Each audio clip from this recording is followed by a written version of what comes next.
down. Petco Park, a new beginning, let's go. Started back rocking the brown. Ever since we've been knocking them down. Baby said she wanna go to the game. Taught her how to say Padre gang. Started back rocking the brown. Ever since we've been knocking them down.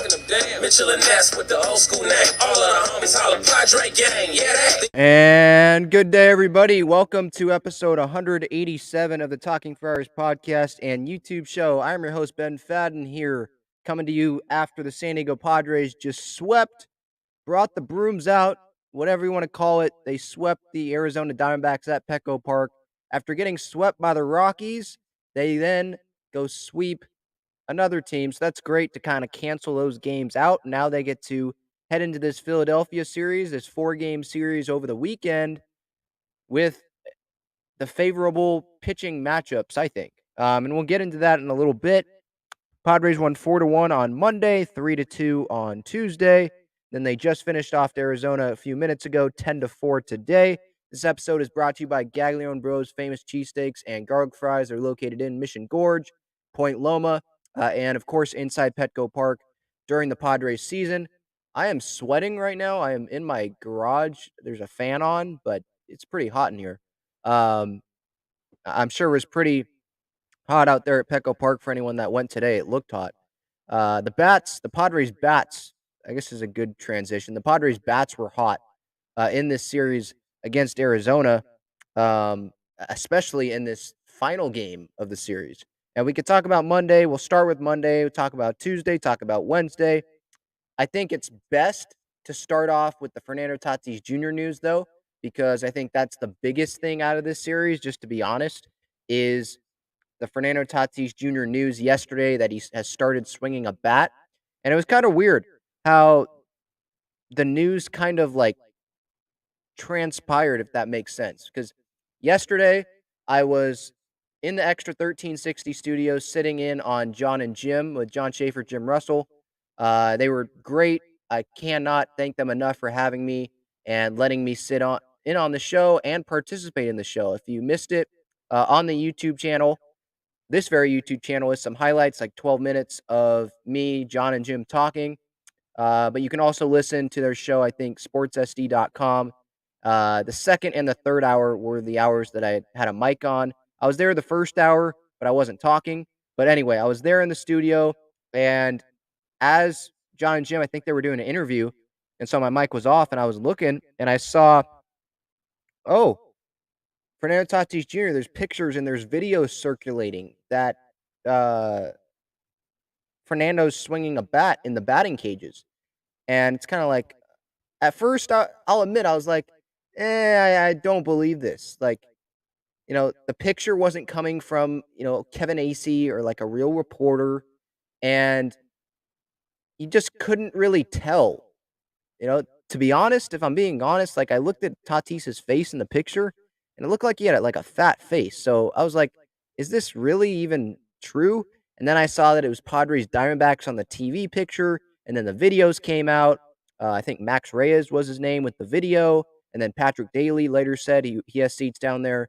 He later said on Twitter that he had seen Fernando swinging. He can confirm that or whatever. And so, yeah, it's great news that Fernando Tatis Jr. is swinging a bat. But it was kind of like, really? Wait. Why is he swinging a bat?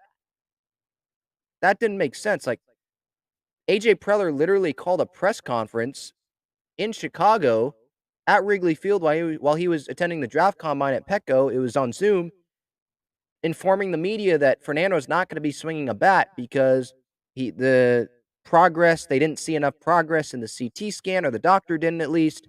And so it's a bummer, but now they're going to go week to week with it. Doesn't know when the next scan is going to be. And so we figured, okay, he's just going to continue running. He's going to continue playing defense. He's just not going to swing the bat. And then all of a sudden, he doesn't have a CT scan. There's no, like, really updates. All of a sudden, there's just pictures and videos out of him swinging a bat. And I'm sure the Padres weren't happy about the video or the picture out there because they probably wanted to have Preller hold a press conference and say, we've done a CT scan.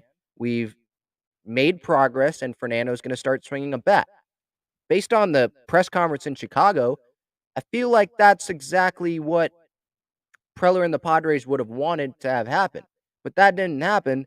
Instead, you have Fernando swinging and you have fans taking pictures of it in the Lexus lounge. And I think, look, Fernando, I don't think he wanted to be seen, to be honest. And if he didn't want to be seen, the Padres and him, they should have been smarter. Don't swing the bat when you know that there's fans there. I saw that there was on Twitter, fans were like, or some doctor, fake, former Charger doctor, or whatever, who's like, I don't know if players know that the fans can see them. Yeah, they do. Their family walks through there, I think, to go to their seats. Like Manny's family, Hosmer's family, they have seats down there in that Lexus area. So I'm sure they walk through there to get to their seats every night. They know, the players definitely know that the fans can see. Yeah, the players on their side of things, if you gone on a tour or whatever, I've been down there, I've seen it. It's black. The window's black. You can't see the fans in the Lexus lounge that are watching you. Um, so it's kind of like not like a zoo, I guess, if that makes sense. So the players can't see the fans, but they know the fans can see them. They literally have family members that can tell them that. So I don't buy that.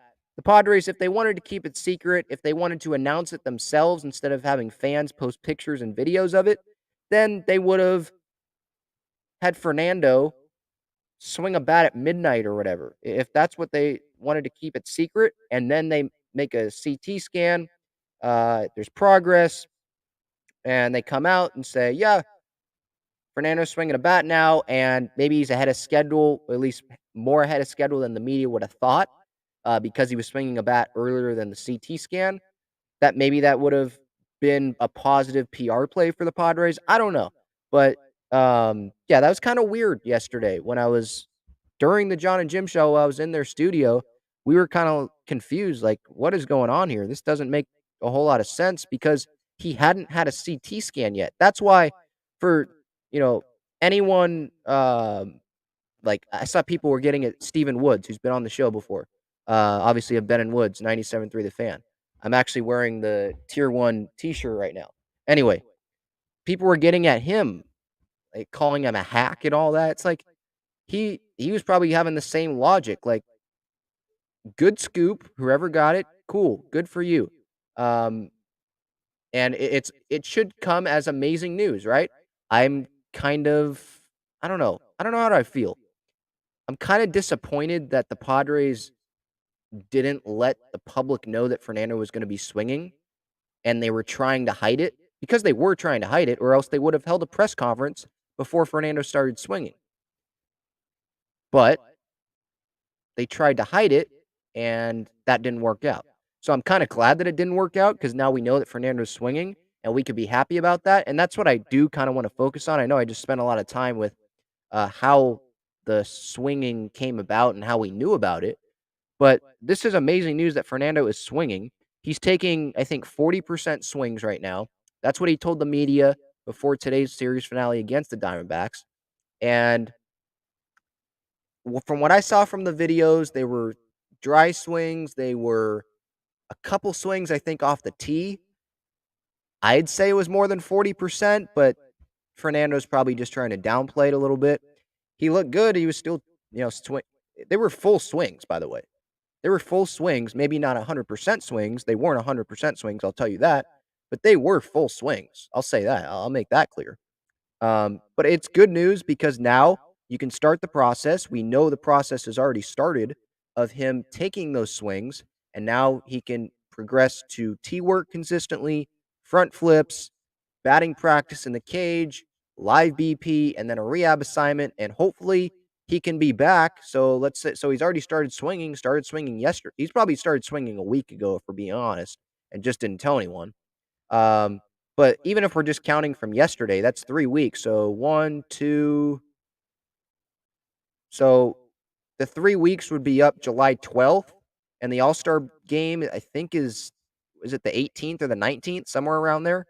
So I think you could definitely see him come back right after the All-Star break if things go well and this 3-week timeline that I've heard from guys like Kevin Acee and other reporters, that timeline kind of syncs up to right after the All-Star break. So it's encouraging news. And I wanted to start off with that because obviously that was the big story coming out of this series, really, because Fernando's their best player. And then Manny Machado, obviously, was that Monday? That felt like a long time ago where, yeah, it was Monday because he got hurt Sunday, where Manny was spotted. He intentionally did this. He obviously had intent with this. He was walking in the clubhouse past reporters without a limp, walking completely fine, getting his shower shoes, going to the shower, and saying, I can't talk. He did that on purpose. The Padres didn't put him on the IL, which is a great sign. I think he could return sometime this weekend, if I'm being honest. And maybe he is doing some secret hitting or something that fans can't see and that the Padres aren't going to be telling the media, because the Padres obviously weren't trying to be upfront with Fernando, right? So maybe he's doing that. We just don't know with Manny. Like for most of us, right? We would be done for weeks and weeks and weeks if we sprained our ankle, right? We would be whining and complaining about it. But man, superhuman, right? And I'll mention it again when I was on John and Jim and yesterday in studio and during the break we were kind of joking like there was 88-year-olds or whatever on the text line talking about how they're 88 and they had a sprained ankle or whatever and they were like out for weeks or something. I think that's what one of them said. And it's like, okay, an 88-year-old is different from Manny Machado in his prime. Like his ankle is probably stronger than every one of our ankles, you know? In fact, it is. So this guy's a superhuman. I'm not going to rule out that he returns sometime this weekend, if I'm being honest, because he didn't go on the 10-day IL. He was walking fine the last time we saw. And he's working his butt off to get back. So I can't doubt the guy. If you put him on the IL, and I'm not saying I'm expecting him to be back this weekend. I would not be surprised if he was back this weekend, if that means. Because it's Manny Machado. So it was great news on both fronts, starting with Manny and Tatis. Tatis swinging a bat. That was kind of irked. The Padres didn't tell us, and we had to find out through a video from a fan. But he's swinging a bat. That's positive. And then Manny walking, not going on the IL, meaning that he thinks he can return within these next 10 days. And within these next 10 days is this Philly series this weekend. That would be within these next 10 days. I would not rule it out. Just saying. I'm not saying I expect it, but I would not rule it out. That's going to be in the back of my mind. All right, we can get to this series. Padres on Monday, they won 4-1, improving to 42-27. Darvish pitched amazing. 7 innings, 1 earned run, 4 hits, walked 2, struck out 5 on 104 pitches. He had a rough first inning, really rough first inning, kind of like Clev earlier today. Just rough. Darvish was hitting batters. He hit one guy in that first inning, 2 walks, gave up a hit, but then he finished with 6 scoreless innings, and that's what ended up mattering. Retired 14 of his last 16 batters, and he got some offense from the Padres. Bottom of the first, Crony hit his 7th home run of the year to right field. That tied it 1-1. In the bottom of the second, Kim had that was yesterday. My bad. Kim had the RBI double or single, 2 RBI single up the middle after Abrams had a sacrifice ground out to move the runners into scoring position. That made it 3-1 Padres. In the bottom of the 5th, Trent Grisham had a solo home run to center. It was good to see him kind of get going offensively this series. Yeah, did he make a really bad mistake yesterday that cost the Padres some bullpen? Yeah, he did. But, who cares? Because the Padres ended up sweeping, right? And you had Adrian Morejon come in today. You had Nick Martinez come in and be able to finish it today. So it wasn't that big of a deal at the end of the day, But when we talk about Monday's game, I mean, obviously the big positive was seeing Darvish bounce back after that first inning. Like there's been starts this year where he has not been like really, really solid in that first inning, but he's bounced back. That Cubs start, he was solid pretty much the whole way through. But there's been other start. Was it the Philly start? I want to say it was a Philly start where he wasn't solid at the beginning, but then finished. Or no. he was solid at the beginning. It was the end that so it's kind of been both ways. At the beginning and at the end where he hasn't totally been, amazing. But he's grinded through it, and I think he should be an all-star right now, to be honest. So Padres won 4-1 on Monday. 42-27 was their record. Grisham with the home run, Crony with the home run. Huge Drake Cronenworth fan right here. Hopefully I can get a picture with him on Sunday because I'm going to the photo day.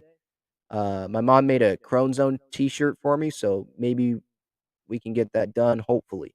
We'll see. On Tuesday, yesterday, the Padres won 3-2. This was a really roller coaster game. I mean, Zach Gallen pitched amazing, 11 strikeouts through 5 innings. And the Padres, obviously, the defense didn't help out Sean Manaea last night. He probably shouldn't have even allowed any runs.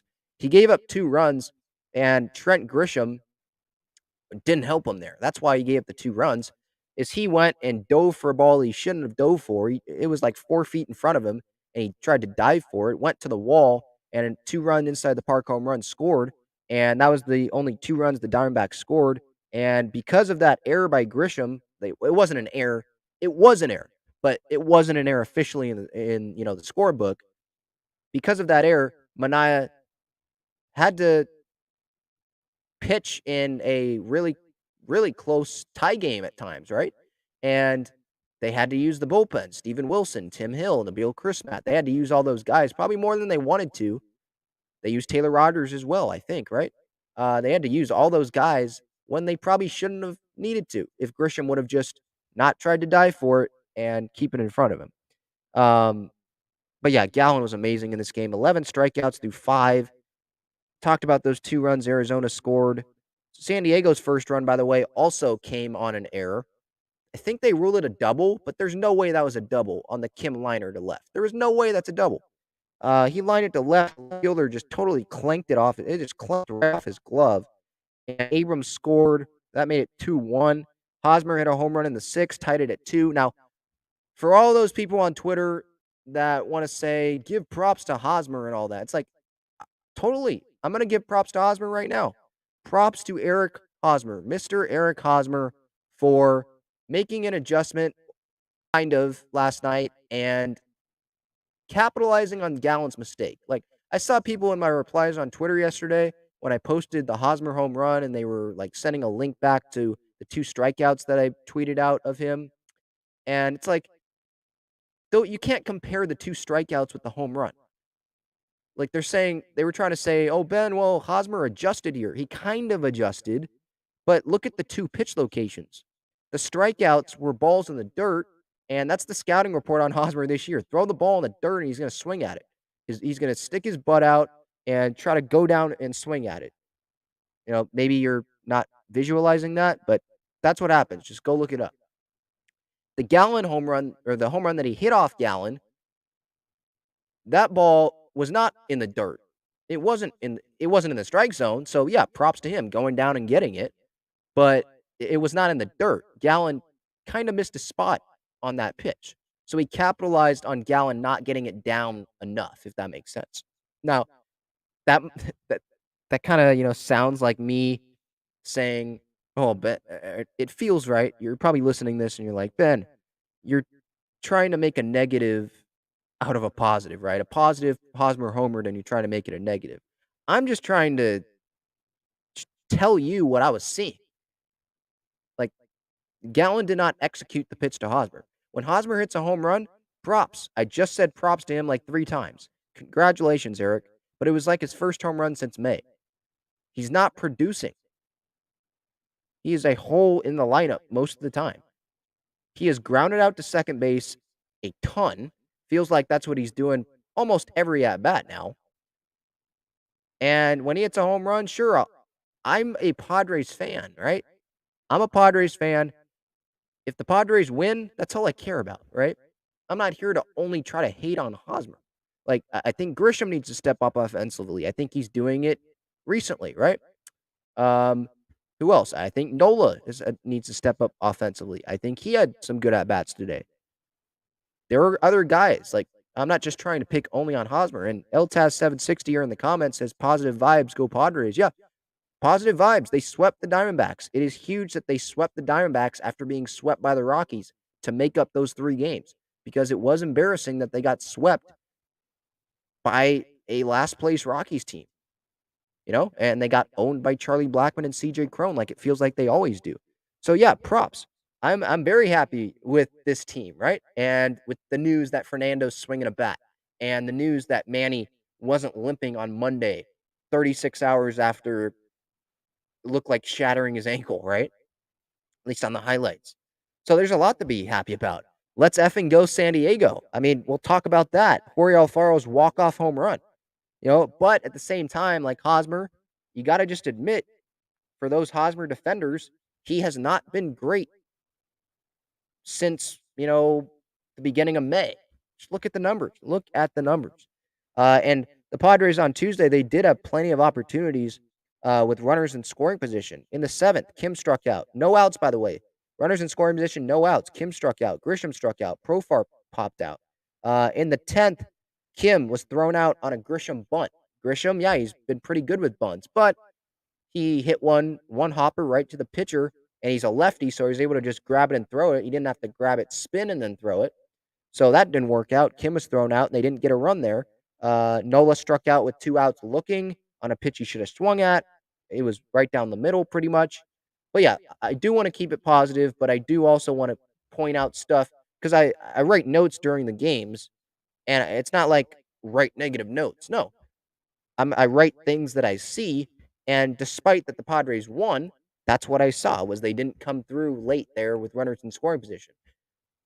Jorge Alfaro did, and this is where the positive vibes here really start. Jorge Alfaro, he is definitely a starting catcher. He was DHing today instead of Hosmer or someone else. I love that. They had Voit at first. They had Nola DHing, and not Nola, the Alfaro DHing, and they had Alfaro. Alfaro hit a home run, hitting cleanup. Absolutely loved it. And I'm trying to find Don Orsillo's home run call, or yeah, no, not the home run call, the walk-off call from last night, which was amazing, by the way.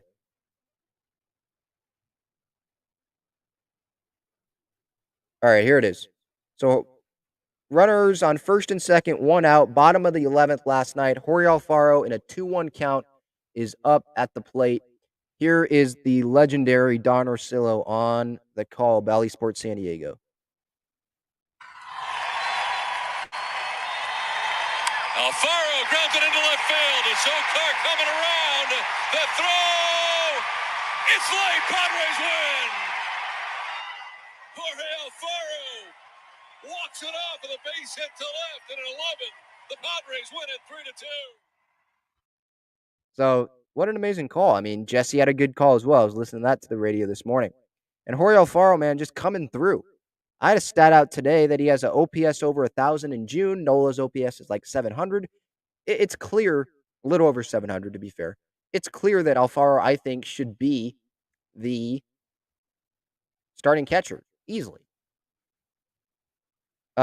He's just showed it. The numbers have showed it.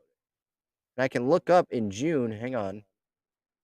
I did just have the tweet, but I tweet out a bunch of highlights during the game, so I'd be scrolling for a while. So let me go to his game logs here and pull up that stat that I tweeted out this morning. Jorge Alfaro so far in June, they have not counted today's game. So in June, entering today's game, he's hitting .333 with a 1,032 OPS, a 644 slugging percentage. That's starting catcher material right there. And he's been good, I think, pretty good defensively. It's not like he's been Francisco Mejia or Luis Camposano defensively, right? He's not Austin Hedges, but we want an offensive catcher. That's what the catching position is right now, right? So he definitely deserves to be the starting catcher. And don't worry. I am not going to forget this. I'm not going to forget it. Oh, hold on. The Diamondbacks just sent out their final score tweet. I got to reply to that.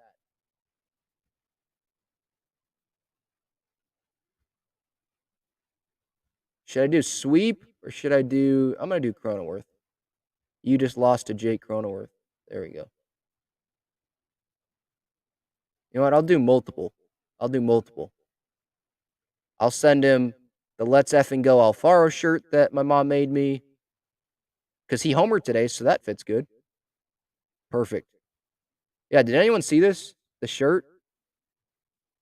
Let's Effing Go San Diego because that's what Jorge Alfaro did. That's what he said to Bob Scanlon after hitting the walk-off home run last night. I just played that audio from Don Orsillo. And now let me play the audio of the Alfaro F-bomb here. This was amazing. Like, the whole interview with Bob Scanlon, he was totally calm, and he was like, I love it. Can't describe the feeling. That's amazing. Love San Diego, all that, yada, yada, yada. And then Scanlon was like, one more time. He, like, finished off the question one more time. Like, what does it feel like to win this game? Or he said something like that. The crowd, and Alfaro ended it like this with Bob Scanlon laughing. Let's fucking go San Diego. Let's fucking go San Diego. Let's fucking go San Diego. I have this on replay. It's just on a loop because on Twitter, you know, the video just plays. It's going to keep playing. Let's fucking go San Diego. Let's fucking go San Diego. So my mom automatically made a shirt last night, and I posted that last night. And then I saw, you know, a bunch of the other shirt companies making shirts, and it's like, my mom had it first. So shout out to her. All right. That was an amazing night. 3-2 Padres win. That was that Alfaro's second walk-off this year? At least second, because he hit the walk-off 3-run home run on Mother's Day into the bullpen. But yeah, he's the starting catcher. Not a whole lot else to say about that. It's clear he's the starting catcher. But an amazing game. And what I loved about it, you know, Sean Manaea, he pitched great. He should have gone 6 innings, no runs, 4 hits, 3 walks, 6 strikeouts. What I loved about it, not just Manaea was great, but the fact that they were able to win this game when Zach Gallen pitched like the game of the year for him. Career high in strikeouts, I think, with 11 strikeouts, and they still were able to win that game despite, like I mentioned, Gallen pitching well, despite Trent Grisham's error and Cronenworth's bad throw to put on top of that error on that inside the park home run, right? They were able to win all despite that. So they're finding ways to win, and it's amazing. It is an amazing feeling so far this season. Just trying to see if there's anything else to get to in this game. I already talked about the Tatis stuff right off the bat. That was before the game where the video came out of Tatis hitting in the cage. And then before today's game, he spoke to the media, and he's doing like 40% swings. And he's doing 40% swings, but he's not cleared by the doctor yet. He even admitted he's not cleared by the doctor yet. I thought the whole point of checking in with the doctor and getting scans was so that he could be cleared to go swing. But now the Padres are just allowing him to not go see the doctor and go swing. What are the points of the CT scans then, you know? It's kind of weird.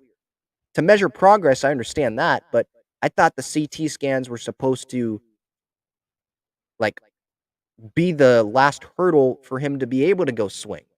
Like, once you pass that, once the doctor allows you to go swing, then you can go swing. But the doctor has not cleared him to go swing. So the report that Kevin Acee put out yesterday about him mimicking swings, how do you mimic a swing? By swinging the bat. Like, he's swinging, you know? But yeah, that was Tuesday night. Padres improved to 43-27. They would get their 44th win of the year earlier today. Mike Clevenger started the game. It was a little rough. Nick Martinez pitched in this game. I think Morahone pitched in this game. Stammen did not make an appearance, which not that big of a big deal. I'm not going to Stammen should have pitched on you. I'm not going to say that. But on Wednesday, Padres won 10-4 earlier today. Clev, 29 pitches in that first inning, but he got out of it with the bases he got out of the bases loaded jam. Sorry, if I can talk, you would understand what I'm trying to say.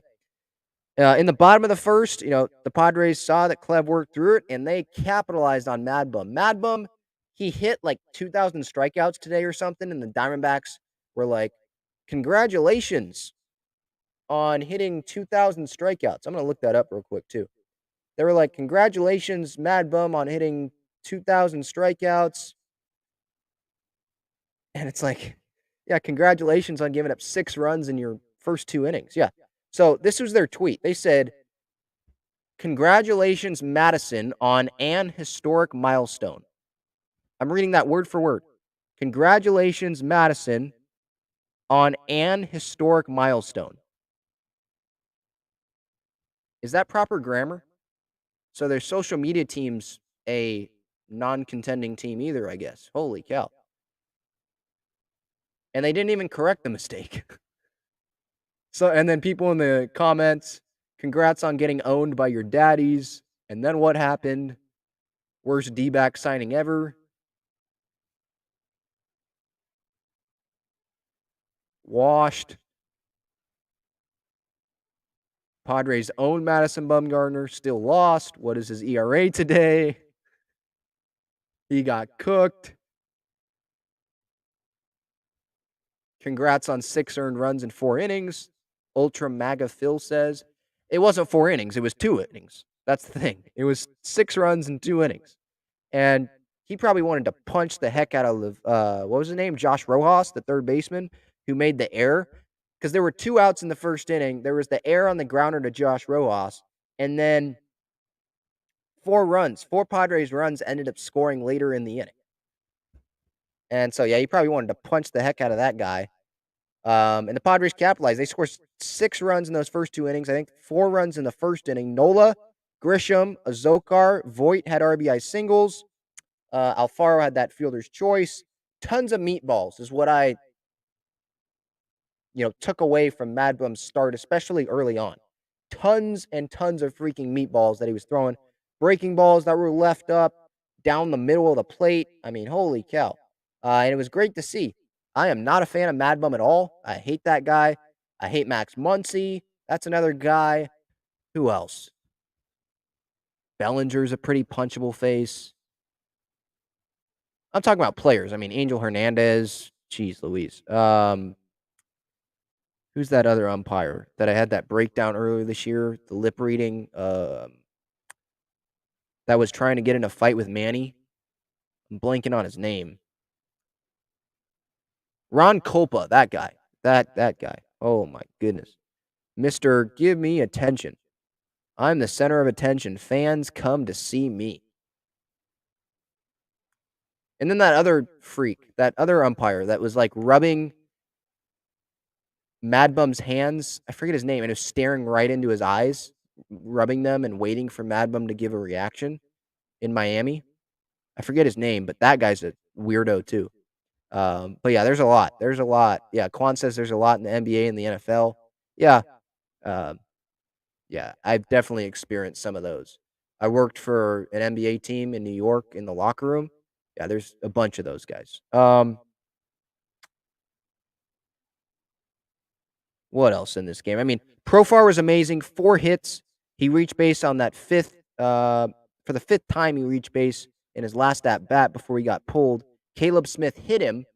Was there intent there? I don't know if I really want to go there. It was his first hit batter the entire season. Mud totally thought there was intent. If you were listening, if you weren't, if you were, I posted the video on the Talking Friars Twitter at Talking Friars of Mud and how mad he was after Caleb Smith hit Profar in a 10-3 game, by the way. But before that, I want to give props to Jorge Alfaro. He hit a home run today after having the walk-off yesterday, proving yet again he deserves to be in the lineup every day. He's definitely the starting catcher. There's no doubt about that. That made it 9-2. Here is the great Don Orsillo, Valley Sports San Diego, on the call for this home run. It's really quick. Not the full call, but just the home run call. Hold on. 3, 2, 1, go.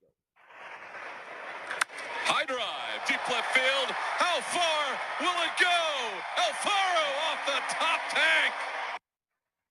So that was Don Orsillo, crushed the ball.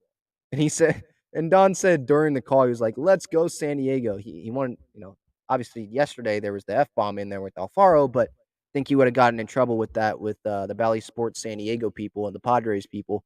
if he would have said that on the air. But maybe there's a pay-per-view version when Don retires or something where him and Mud will say whatever the heck they want. Maybe. I'd probably sign up for that. But yeah, Alfaro hit the home run, made it 9-2. That ball was smashed in the upper uh, basket of the Western Metal Building. 4 errors by the Padres defense. I'll get to Profar getting hit real quick. I'll get to that in a sec. But 4 errors by the Padres defense. That was the one kind of negative thing out of today of the game. Really sloppy. Like Nick Martinez in the last inning. It's a 7-run game. There's a grounder to you. Just take it to first base, flip it to first, and instead he throws it to second base, tries like doing this like Manny throw to second base and try to be an infielder on the run throw and throws it into center field that scored a run. Is just like some bonehead moves, you know? It's kind of like you're winning the game. It's probably hot as heck out there. Don't you want to just get over with it? But he was trying to be cute there. Grisham not communicating with Profar earlier in the game. Communicate, guys. Come on, let's go. That didn't make a whole lot of sense. So hopefully they'll clean that up. Very uncharacteristic. And because it's uncharacteristic of them, I'm not going to complain about it. But it was definitely something worthy to point out. 4 errors in a game, first time since like 2017 that has happened. I'm kind of surprised, by the way, because Padres have had some pretty trash teams since 2017. I mean, they had Francisco Mejia catching some games, Hosmer obviously at first base, Headley's been at third base. What was that, 2018 or something? Well, wasn't too pretty. So kind of surprised it's been since 2017. And I wouldn't have thought that it would be this team, a Bob Melvin team, who started off the season with like 17 games in a row without an error this year, to be the one that has 4 errors in a game, the first time since 2017. But hey, I'll take the win. I'll take the sweep if that means that we have to have 4 errors in a game. Padres starting pitching in this series, that's another thing that stood out to me. 17 innings, Darvish, Manaea, and Clev. 4 earned runs over those 17 innings. Struck out 14 guys. So 10 more strikeouts than runs allowed. I'll take that. And they definitely did good enough against an Arizona Diamondbacks team. That is not a good team. They needed to pitch really well. Oh, I just saw this quote. Profar said on Bo Mill missing 11 games while in COVID, he was very pissed about it. He was mad, but that's the protocol. We're glad. That's the tweet. The tweet cut off. We're glad that he's back, as I assume is what he's saying. We're glad and happy to have him back. Yeah. He was very pissed about it. Profar is going to say what he wants. Speaking of Profar, Caleb Smith hit him. This video already has like 4,000 views on Twitter. Oh, no. That's the wrong video. My bad. That was kind of funny, though. The video I'm referring to is when Mud earlier today on the broadcast was ordering a Padres fan around. He was like in his balcony across from Petco in the outfield, watching the game, had his Padre flag, and Mud was directing this. They had the camera on the fan, and he was directing him like how to put the flag, like put it up or put it right, left, down, up, down. And the guy didn't catch on at first, but then he did. And so that video's up if you want to check that out. Mud was ordering him around, and that was hilarious. It's got over 400 likes already. Fans, probably people that were all at work. But yeah, that was funny. The video I wanted to get to, let me try to find it here.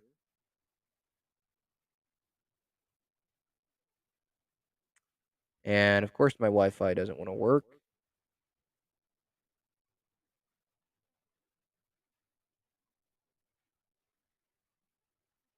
Here we go. So it is, what is it? It was a 10-3 game in the 7th inning, and Profar was hit. His 5th time that he reached base, and Caleb Smith, his first guy that he was hit all year. So he's really consistent in the zone. It was a 3-0 pitch, and he hits him. When it's 3-0, I tend to believe, why would you hit a guy on a 3-0 count? Especially, yeah, it's 3-0 count. What did Profar do to you? But that's what happened. And maybe I played the audio a little too soon there. That's what happened, and Mud wasn't happy. Here is Mud on the broadcast. Look out, and he gets hit. Oh, really? Yep, Really, dude? he did. If you don't want to give up 4 hits, dude, pitch better. Oh, man, he's funny. You didn't want to give up 4 hits, pitch better. That's what I want to say to any Padre reliever, or if Greg Stammen struggles, or if a Padre starter struggles. Maybe that's kind of, maybe that's a little disrespectful to a Padre starter because of how well the rotations pitched this year. So scratch that. I'll say that to any opposing starter this year when they give up 4 hits. Hey, if you didn't want to give up 4 hits, pitch better. That was funny. But yeah, Mud was like genuinely pissed off. Genuinely. I love to see that out of him, to be honest. I love to see that energy out of him. I wasn't expecting that. I was just watching the game, just chilling out, and all of it hits Profar, and all of a sudden you see her Mud go off. I'm like, whoa, whoa, whoa, whoa. All right. Good for you, Mark. Good for you, Mud. All right. Props to him. Yeah, Quan says here, wasting Catel's talent to the Diamondbacks. Yeah. Not related really to the Profar Mud thing, but yeah. I thought that was funny. Anyway, the Padres swept this series. They combined for 17 innings in the starting rotation, 4 earned runs, 14 strikeouts. I already said that already, but wanted to give more props to the rotation. Clev, I thought he pitched okay today. Not a whole lot of swings and misses, but he was able. He pulled his best Nick Martinez impression. Right, he got out of the jams, and that's really all that matters. When he's building up. 81 pitches today. I thought he was going to go less than that, like 70, 75, but 6 pitches is nothing. So I'm happy. Positive vibes only. Yes, sir. Moving on to the Phillies series. The Phillies are 36 and 34. They're trying to turn it around. They've kind of been turning it around since Joe Girardi was fired. On Thursday, Friday, Saturday, Sunday, the Padres are hosting the Phillies before going back on the road. Thursday, Crony Bobblehead. What's Bobblehead? Bobblehead Day. Friday, are they giving a giveaway Friday? I don't know. The Nola brothers reunite. Austin is going to be facing Aaron Nola. And Saturday is a All-Star shirt giveaway, I think. Sunday is the season ticket photo day. I'll be at that. That'll be fun. But yeah, Musgrove's throwing Thursday, Gore throwing Friday, Snell throwing Saturday, Darvish throwing Sunday. Phillies have Ranger Suarez tomorrow on Thursday against Musgrove. Friday is Nola, like I mentioned. Saturday, Sunday, starters have not been determined according to MLB, the MLB app that I was looking at before I came on here. This is definitely a series that I think you could take 3 out of 4. Will I be like really disappointed if they split the 4-game series? I guess it depends how they do it. Like if Snell doesn't pitch well, I don't know how disappointed I can be. I'll probably come on here and be pissed off about it because you're still paying the guy a lot of money. He's a former Cy Young winner. Like I want to pull that out of him. But I'm expecting a win on Thursday, a win on Sunday, and I think they can win on Friday with Mackenzie Gore back on the mound, right? I'm confident that Mackenzie Gore can step up and get back to 7 innings, 1 earned run, or the 6 innings, 3 runs, even like that. Just a quality start. I think he can get back to that. So that's what I'm expecting out of Gore. Saturday, you don't know. But then at the same time, if you're glass half empty and you're thinking that they're going to split the 4-game series, you could say, okay, they'll win Friday, Sunday, but then Gore has sucked the last 2 starts, so they're not going to win that game. Snell, I don't trust him, so they're not going to win Saturday. But I'm trying to be positive vibes, so I think they'll take 3 out of 4. They'll probably lose one of those 2 games in the middle. I don't want to say that they're going to lose both, though. So I'll say 3 out of 4. Let me know in the comments any other questions or thoughts that you have going on in Padre land and your thoughts. What do you think is going to happen in this Philadelphia series? I can't wait to see Joe Musgrove back on the mound tomorrow on Thursday, coming back from COVID. He didn't even miss a start. I thought he was going to miss 1 start and the maximum 2 starts. It turns out he didn't even miss any starts. He is going to He was supposed to start today, but then Clev was geared up to start today after Musgrove went on the COVID IL. So they're essentially just pushing him back one day. So he's not skipping a start. He's just getting an extra day of rest, which might end up um,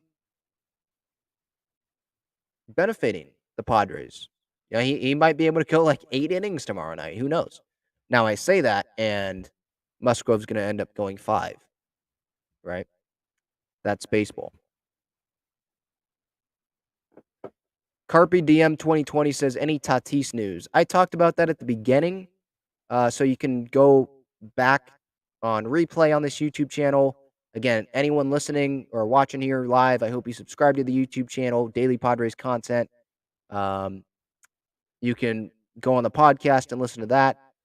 The Tatis news is he is swinging a bat at like 40%. That's what he said before the game today, and he was caught swinging a bat by a fan yesterday before the game. That's the news.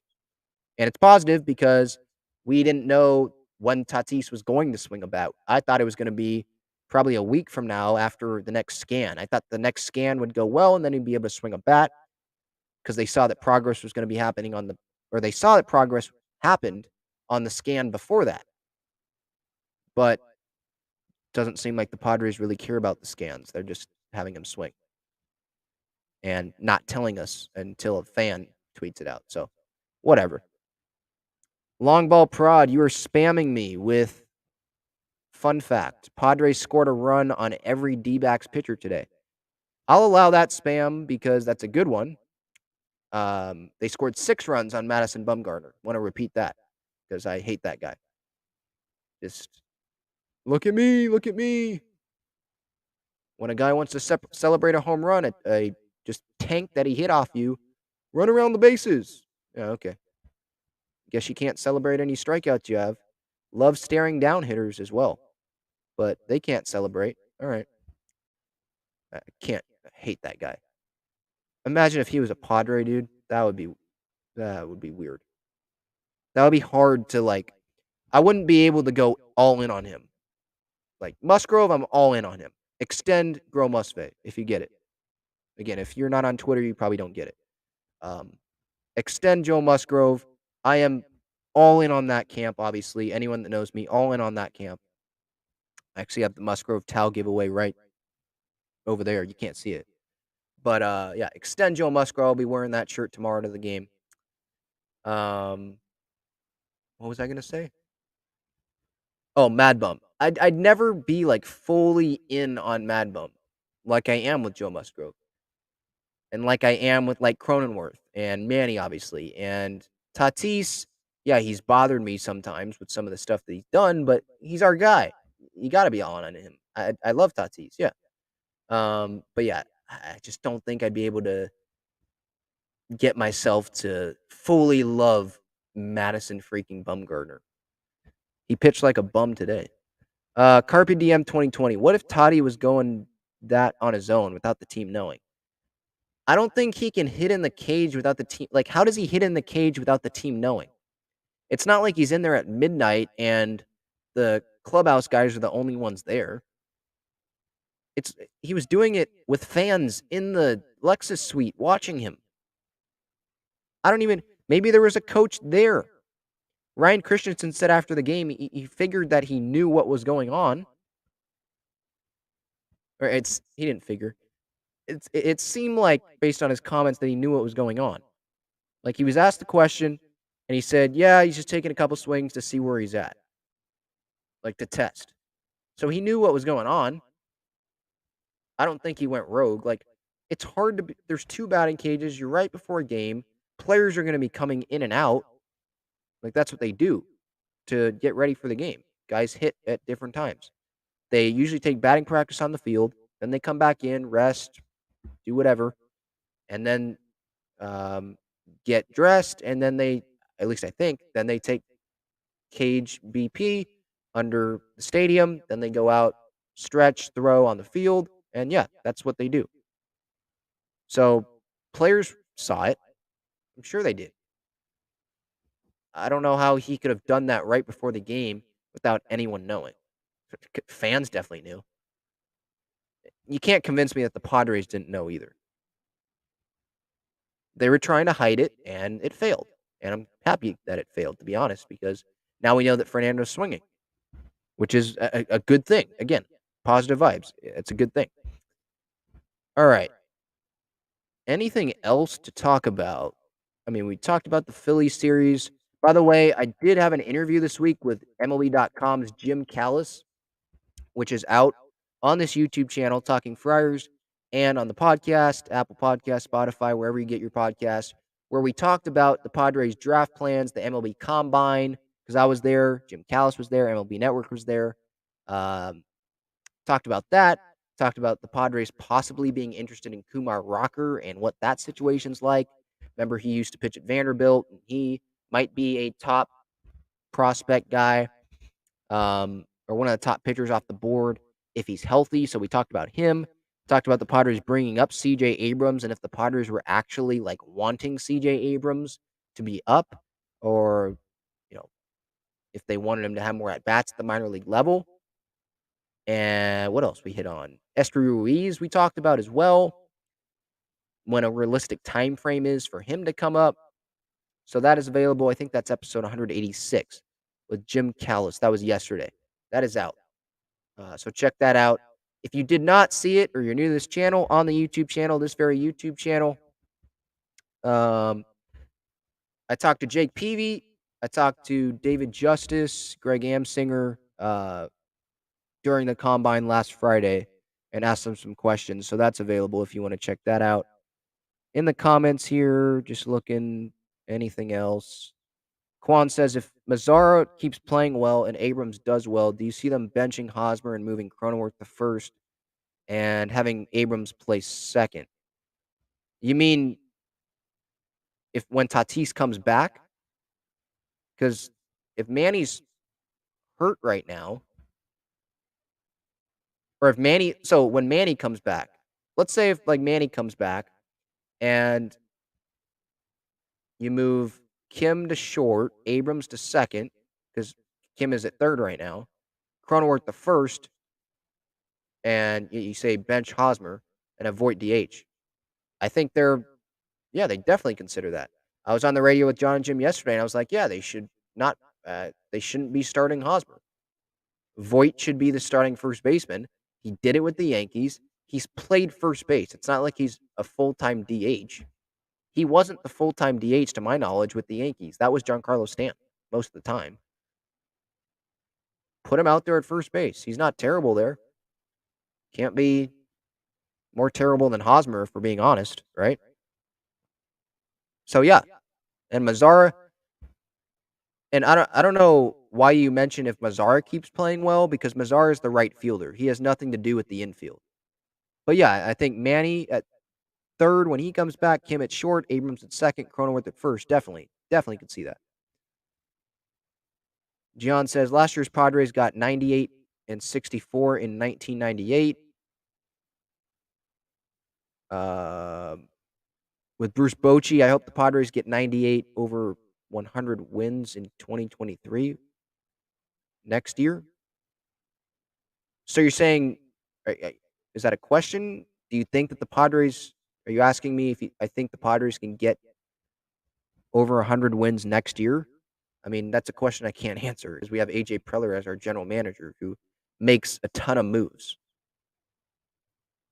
And the team is never identical from last year's team. Like the Yankees, they're a team that stands out to me that don't make a ton of moves, right? The Padres, I mean, Manaea, Rogers, Alfaro, Voit, Mazzara, Abrams being called up, Gore, Suarez, Garcia. I mean, just a lot of different names. And obviously the new coaching staff. It's not the same every year. So that's impossible to say, because we don't even have Joe Musgrove locked up yet, right? It starts with that.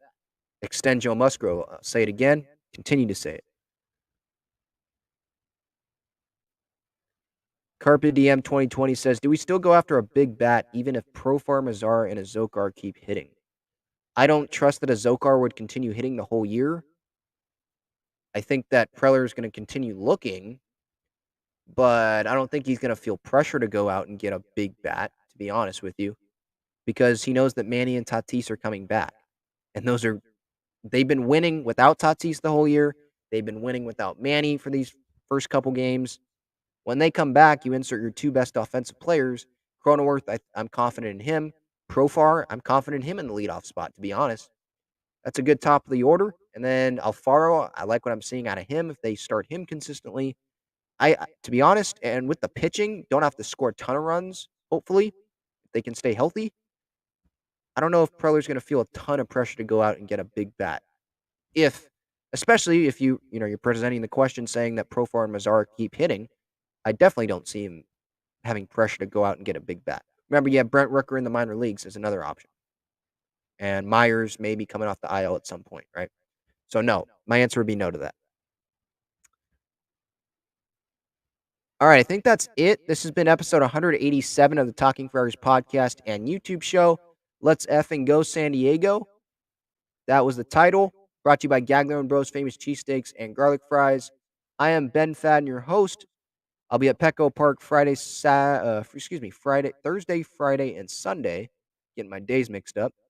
Hope you guys enjoy your Wednesday night. No Padres baseball on, but you can go watch the highlights or whatever you want. You got pretty much a Padre night off, and you know that they just swept the Diamondbacks.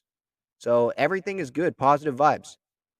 And Jorge Alfaro is a San Diego legend. All right, see everybody. Enjoy your